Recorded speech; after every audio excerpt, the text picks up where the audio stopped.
स्लाइडची पार्श्वभूमी बदलणे. स्लाइडला सुशोभित करण्यासाठी MS पॉवरपॉइंटमध्ये काही पर्याय असतात. आपण आपल्या इच्छेप्रमाणे पार्श्वभूमी सुशोभित करू शकतो. सादरीकरण आकर्षित व लक्षवेधक बनविण्याकरता पार्श्वभूमीला विविध रंगछटांचा वापर करतात, परंतु त्यासाठी गडद रंगछटांचा उपयोग करू नये.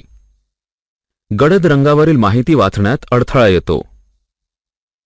स्लाइडची पार्श्वभूमी सुशोभित करण्याकरिता डिझाइन टॅबमध्ये थीम ग्रुपला विविध थीम दिलेल्या आहेत.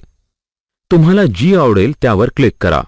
सादरीकरणातील सर्व स्लाइडला ते समान डिझाइन राहील, परंतु आपल्याला आपल्या आवडीचे डिझाइन बॅकग्राऊंडकरिता द्यायचे असेल तर ते कसे देणार? यासाठी कस्टमाइज ग्रुपमध्ये फॉर्मॅट बॅकग्राऊंड ही कमांड आहे. या ग्रुपमध्ये रंगछटांसाठी 1-2 नाही तर चक्क 4 पर्याय आहेत.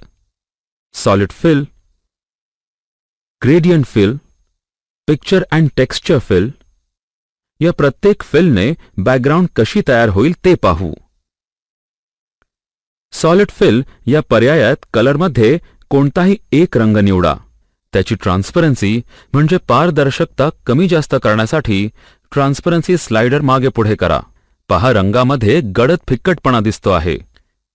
ग्रेडियंट फिलमध्ये काही रंगसंगती या पूर्वरचित आहेत, म्हणजे त्या आधीच तयार केलेल्या असतात. त्यापैकी एखादी निवडून तिची स्लाइडरवर रंग परावर्तित होण्याची दिशा डायरेक्शन या पर्यायातून निवडता येते.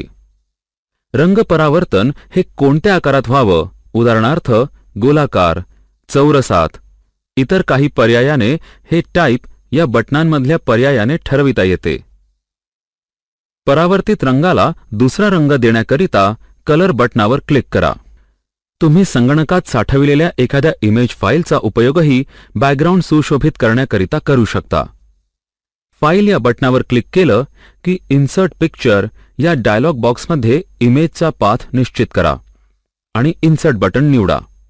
टेक्स्चर फिलमध्ये तर टाइल्स सारख्या डिझाइन आहेत.